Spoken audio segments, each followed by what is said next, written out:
నమస్తే welcome to our channel నేను మిస్సిరి TDP పేరొత్తద్దు అని సీరియస్ వార్నింగ్ మంచు మనోజ్కి మంచు విష్ణు గారు ఇచ్చారు. సో ఈ అంశాన్ని మనకు వివరించడానికి మనతో పాటు ఉన్నారు ప్రముఖ సినీ క్రిటిక్ దాసరి విజ్ఞాన్ గారు.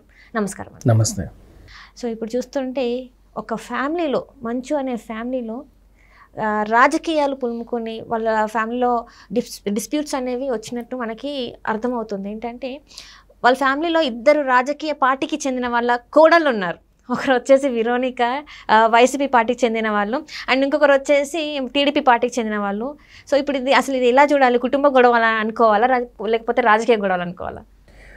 ప్రతి ఏటా మోహన్ బాబు గారి పుట్టినరోజు అలాగే శ్రీ విద్యానికేతన్ వార్షికోత్సవం ఒకేసారి వస్తాయి. ఘనంగా వేడుకలు చేసుకుంటూ ఉంటారు. ఒకనొక టైంలో అప్పుడెప్పుడో సుబ్బరామరెడ్డి గారు వచ్చారు, తర్వాత ఇంకొకరు వచ్చారు. చాలామందికి అతిథులుగా వస్తారు. వేడుక కూడా బాగానే చేసుకుంటారు, అక్కడే అవుతుంది. నిన్న కూడా 32వ వార్షికోత్సవం విద్యానికేతన్ది అండ్ ఈయన కూడా పుట్టినరోజు వేడుకలు అన్నీ కలిసి రాగా మంచి వేడుక కాబట్టి ఇద్దరు కొడుకులు ఉంటే బాగుండు అనుకున్నాడు. ఇద్దరు కొడుకులు వచ్చారు.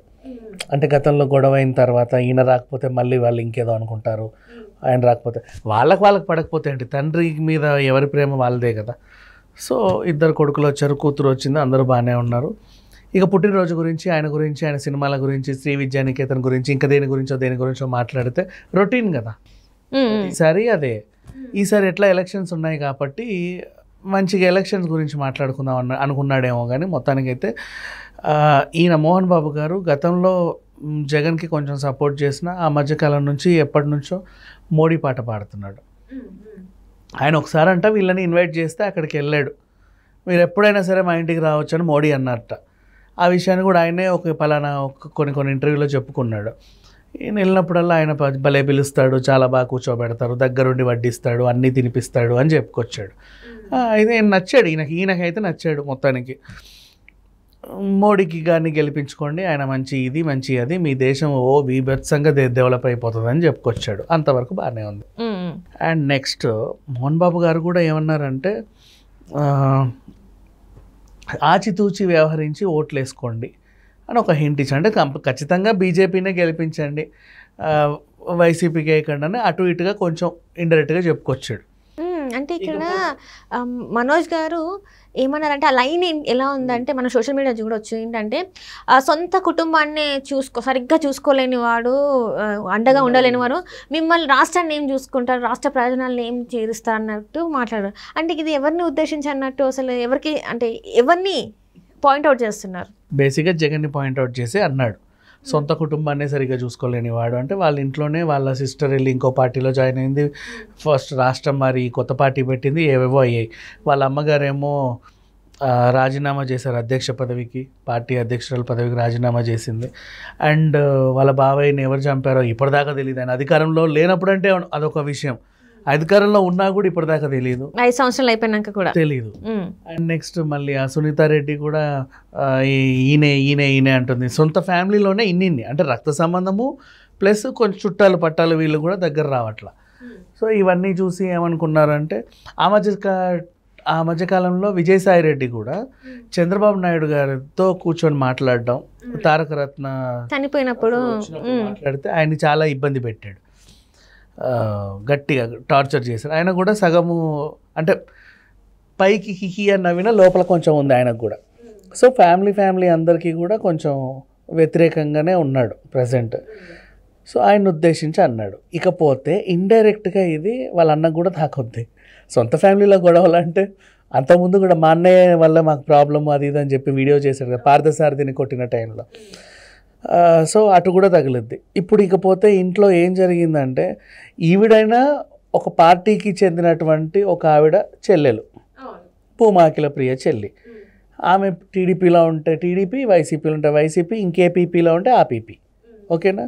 కానీ ఇక్కడ అట్లా కాదు. వెరోనిక విషయంలో ఈవిడ బ్లడ్ రిలేషన్ వాళ్ళకి, జగన్ కుటుంబ సభ్యురాలు, అంతే కదా. సో ఆమె వైసీపీ అని చెప్పడానికి లేదు, జగన్ ఏ పార్టీలో ఉన్నా ఇక అది అంతే, బ్లడ్ అది వాళ్ళ బ్లడ్ రిలేషన్. సో చచ్చినట్టు వాళ్ళు జగన్కే సపోర్ట్ చెయ్యాలి, ఎందుకంటే చుట్టాలు కూడా, పార్టీ అని సంబంధంలో. ఇప్పుడు భూమాకిల ప్రియ చంద్రబాబు నాయుడు గారికి సపోర్ట్ చేయాలని లేదు, ఆవిడ ఎవరికైనా చేసుకోవచ్చు ఆవిడ ఇష్టం, కానీ ఈవిడ విషయంలో అట్లా కాదు, ఈవిడ చచ్చినట్టు చేయాల్సిందే, జగన్కే సపోర్ట్ చేయాలి. వాళ్ళ ఆయన సరిపోయింది. సో ఇక్కడేమో ఈయన టీడీపీ కోడల్ని తెచ్చుకున్నాడు. ఆ పాప వాళ్ళ ముందే పెళ్ళయిందిలే. ఇంట్లో ఈ 2 గొడవలు అటు ఇటు ఉంటే ఏం చేయాలో అర్థం కాక ఈయన అటు తేలలేక ఇటు చూడలేక మోడీని ఎంచుకున్నాడు.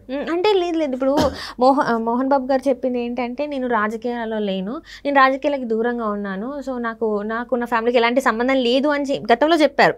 ఇప్పుడు మళ్ళీ వీళ్ళు ఇలా తెరపైకి ఇలాంటి అంశాలు తీసుకొచ్చినప్పుడు అంటే వీళ్ళు ఫ్యామిలీ 2 ముక్కలు అయిపోయింది అనుకోవాలా ఇలా? అసలు వీళ్ళ ఫ్యామిలీ 2 ముక్కలు అంటే అన్నదమ్ముల మధ్యలో ఎప్పుడో గొడవలు ఉన్నాయి. అది జగమెరిగిన సత్యం. ఓపెన్ రికార్డ్స్ అవి, అండ్ వాళ్ళే చూపించుకున్నారు. ఒక వీడియో వాడికి కొడుతున్నాడు, నా మీద పడి రక్కుతున్నాడు, నా మా వాళ్ళందరినీ జుట్టు పీకుతున్నాడు అని చెప్పి మొన్నే చెప్పుకొచ్చాడు. ఇక వీళ్ళ సిస్టర్ అంటారా పాపం ఇద్దరిని 2 కళ్ళనే చూసుకుంటుంది, అట్లా ఏం అనుకోరు. ఆ మధ్యకాలంలో వాళ్ళు కూడా అదేంటిది ఇదంతా గొడవ కాదు, రియాలిటీ షో 2023లోనే రియాలిటీ షో మేము ఈ వెబ్ సిరీస్ వస్తుంది అని చెప్పాడు. ఆ వెబ్ సిరీస్ లేదు, ఆ రియాలిటీ షో లేదు, ఆ పిండాకుడు లేదు, ఏమీ లేదు. ఆ సంవత్సరం కూడా అయిపోయింది, నెత్తినేసుకున్నారు. అంటే ఇక అటకెక్కింది ప్రాజెక్ట్, ప్రాబ్లం ఏం లేదు. ఇక ఇప్పుడు అసలు విషయానికి వస్తే ఈయన పుట్టినరోజు వేడుకలు ప్రతిసారి ఏదో ఒక అంశంలో వైరల్ అవుతూ ఉంటుంది, ఏదో ఒక అంశంలో. ఈసారి రాజకీయం వేడి మొత్తం అంతా ఈ ఈవెంట్లోనే ఉంది అన్నట్టు వాళ్ళు ఫీల్ అవుతున్నారు. బట్ అసలు విషయానికి వస్తే మనోజ్ తరఫున మాట్లాడుకుంటే మోహన్ బాబు గారిది అమాయకత్వం. ఆయన మోడీని బ్లైండ్గా నమ్ముతున్నాడు. మోడీ గారేమో ఇక్కడ ఒక మంచి వ్యక్తి, ఆయనకు కొంచెం సపోర్ట్ ఉంది కాబట్టి అప్పుడప్పుడు అట్లా నిమ్రుతా ఉంటే మనకు సపోర్ట్ చేస్తాడని ఆయన తెలివితేటలు ఆయనకు ఉంటాయి. ఈయనది బ్లైండ్ ఇదన్నమాట. అంటే అతిగా నమ్ముతున్నాడు. ఆయన వచ్చి పిలిచి కూర్చోబెట్టి భోజనం పెట్టినందుకు అది మరవలేక కొంచెం అట్లా ఉన్నాడు. కృతజ్ఞత అంటారా? కృతజ్ఞత భావమే, సింప్లీ అట్లా సపోర్ట్ చేస్తున్నాడు. విష్ణుదేమో చచ్చినట్టు సపోర్ట్ చేయాల్సిన కర్మ, ఎందుకంటే ఆయన రిలేషన్లో బావ అవుతాడు, ఏం చేయలేం మనం. ఇక వీళ్ళ వ్యవహారానికి వస్తే ఈయన ఎప్పుడైతే ఆ పిల్లని పెళ్లి చేసుకున్నాడో భారీ క్యాన్వైలో బల ప్రదర్శన నిర్వహించాడు. మేము రాజకీయాలకు వస్తున్నామని ఒక హింట్. అడుగడుగున టపాకాయలు పేల్చి ఆయనకు స్వాగతం స్వాగతం స్వాగతం స్వాగతం, ఆళ్ళగడ్డ అల్లుడు అని చెప్పేసి పెద్ద హారతి. ఆ తర్వాత చంద్రబాబు నాయుడు గారిని, ఆ పిల్లోడు ధైర్యవు పుట్టినరోజు అంటే వీళ్ళ పెళ్ళయ్యాక ఆయన ఫస్ట్ పుట్టినరోజు అప్పుడు చంద్రబాబు నాయుడు గారిని వెళ్ళి కలిశారు వీళ్ళు. అప్పుడు మేబీ ఆ టైంలో కూడా అంటే ఎప్పటి నుంచో కలుద్దాం అనుకుని ఇది మంచి సందర్భం అని కూడా చెప్పుకొచ్చారు. సో అట్లా చూసుకుంటే బాబుతో వీళ్ళకు మంచి రిలేషన్ ఉందని అర్థమవుతుంది.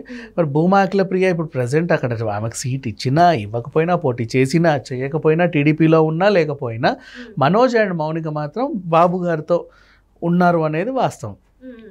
సో ఇన్ కేస్ ఒకవేళ మౌనిక పోటీ చేసినా మనోజ్ సపోర్ట్ చేస్తాడనడంలో ఏమాత్రం అతిశక్తి లేదు. రెండోది మనోజ్ని కూడా పాన్ ఇండియా లెవెల్లో ఒక హీరోగా చూడాలని ఆళ్ళగడ్డ వాళ్ళు కూడా మేము కావాలంటే మేము పెడతాం పెట్టుబడులు పాన్ ఇండియాకి, 500 కోట్లైనా సరే పెడతాం, ఆయన కూడా పాన్ ఇండియా లెవెల్లో వెళ్ళిపోవాలన్నట్టుగా వాళ్ళు కూడా ఆళ్ళగడ్డ అల్లుడు అట్లా ఓన్ చేసుకున్నారు ఆయన్ని.